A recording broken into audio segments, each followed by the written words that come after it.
Dongeng Si Lancang Kuning. Zaman dahulu kala, di daerah Kampar yang kini disebut dengan Riau, hiduplah seorang janda miskin bersama seorang anaknya yang bernama Si Lancang Kuning. Kehidupan mereka cukup susah karena hanya bekerja sebagai buruh tani sehingga sering kekurangan. Hal tersebut membuat Si Lancang bercita-cita ingin menjadi orang kaya ketika besar nanti. Waktu pun berlalu. Kini Si Lancang sudah mulai tumbuh dan menjadi seorang pemuda belasan tahun. Dia meminta izin pada ibunya untuk pergi merantau, mencari kehidupan yang lebih layak. Dengan berat hati, ibunya melepas kepergian Si Lancang. Akhirnya, Si Lancang Kuning pergi ke negeri seberang dengan menumpangi kapal para pedagang. Di negeri seberang, Si Lancang bekerja sebagai serabutan. Dia sangat rajin, hingga saudagar yang menjadi mertuanya sangat simpati padanya.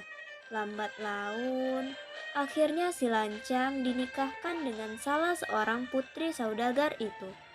Tentu saja, hal tersebut membuat derajat dan kehidupan Si Lancang menjadi terangkat. Kini, Si Lancang sudah masuk dalam kategori orang kaya. Usaha mertuanya kini yang dijalankan karena kerajinan dan keuletannya. Usaha perdagangan yang dikelolanya kini berkembang pesat. Dan ketika mertuanya meninggal, dialah yang mewarisi sebagian harta itu. Bertahun-tahun berlalu, kini Si Lancang menjadi saudagar yang cukup dikenal, memiliki banyak kapal. Dia memiliki 7 orang istri yang cantik-cantik.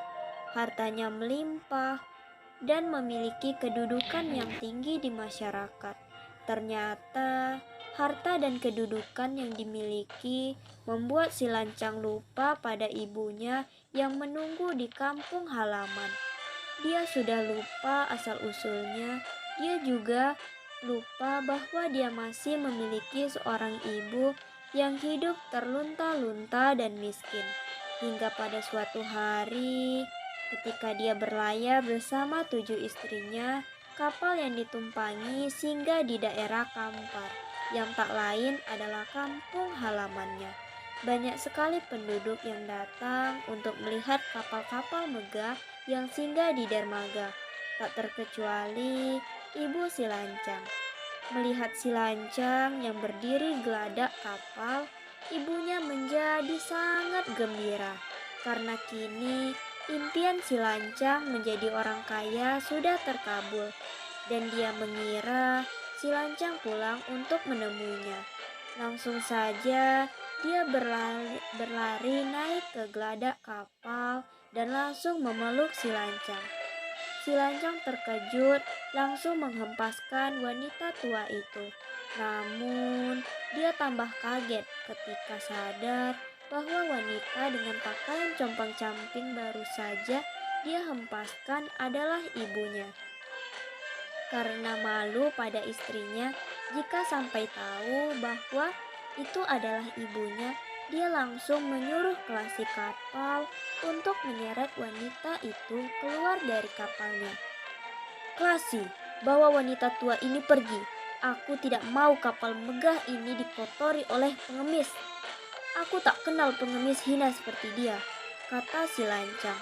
Mendapat perlakuan buruk dari anak sematawayangnya membuat wanita tua itu sakit hati. Sesampainya di rumah, dia mengambil pusakanya yang berupa sebuah nyiur dan lesung penumbuk padi.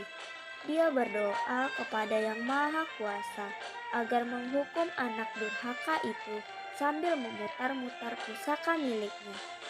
Doanya terkabul, tiba-tiba langit menjadi gelap. Hujan lebat disertai badai turun. Petir dan guntur saling bersautan. Kapal-kapal Si Lancang diterjang badai hingga terbang berhamburan. Muatan kapal yang berupa sutra melayang-layang jatuh di daerah yang kini disebut negeri lipat kain.